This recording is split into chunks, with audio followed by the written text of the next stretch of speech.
Hello and welcome to this lesson on this fantastic tune called Hernando's Hideaway.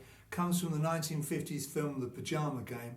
Tangos are normally played on a G/C box. This is a DG. Actually my G/C box is away at the Menders at the moment. So I figured this out on the DG and I think it works really well. Really good fun to play. Couple of awkward bits, but I'll go through it in real detail for you, so not to worry. You will need a box where you can play either a B major chord like I've got on here.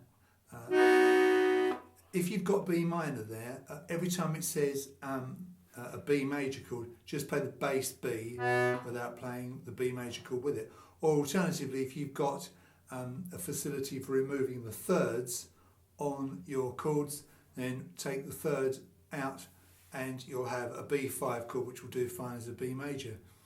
You're going to need a box that's got accidentals, by the way, at the chin end. So these two buttons here obviously give you 4 notes in the different directions. You're going to need those notes in this tune.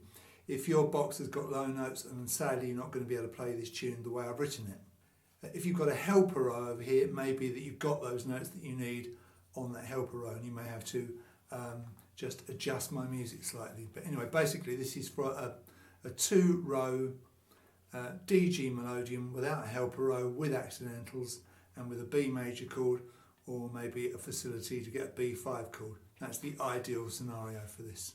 All the while you're playing this, keep in mind that the drama of the tango, it's a very dramatic kind of music, isn't it? So keep that in your head as you play the notes and the chords, and you won't go far wrong. This particular box is a 3rd button start, so the 3rd button down on the G row is G and the 3rd button down on the D row is D. If you've got a 4th button start, then obviously you're 1 button lower all the way through. The first note is the note C. I should tell you that because we're in E minor, I've made the D row notes have normal heads and the G row notes have diamond heads. Because your root note, your home note, the E, is on the D row. So the first note in that first pickup bar is a C. It's on the pull, button 4, finger 3, and at the same time you play a C major chord and a C bass on beat 4 of that bar. So you go 1, 2, 3, and then you keep it pretty short, and then you play the same button in the other direction on the push to give you the B to get into that first proper bar. In this bar, you're going to play 4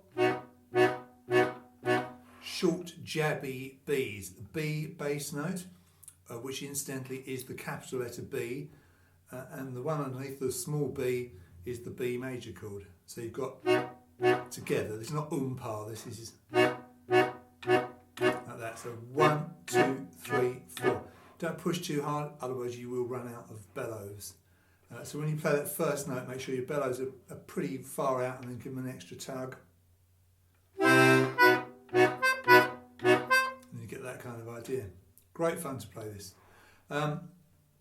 So like I said, the left hand. Now the right hand just goes. It's the same button, push, pull, push, pull. So B, C, B, C. And you can see that the C notes are on the pull. So at that point, obviously there's no backing chord. Make sure you've lifted off your bass, otherwise you'll have a clash. I've done it in quavers, this, to keep the notes short. Don't have it too sort of... Don't think that sounds good. I think short and stabby staccato sounds good. Then we go into bar 2 and we have this rather interesting run. Now, it's push, pull, push. The B, as you know, is on the push on the G row. The D sharp, here's the first time you're going to use your accidental. This is button 1, G row on the pull. And then you go to the D row and you've got this note, which is an F sharp, and it's on the push. So it's push, pull, push. And so that gives you, and the B bass, B chord goes with the 2 push notes, of course. Then, now you have a third B bass and B chord on beat 3, and then right at the end of the bar, you play that C note again on the G row. It's finger 1 this time because of what's coming up, and there's no chord behind that. So from the start, you've got this.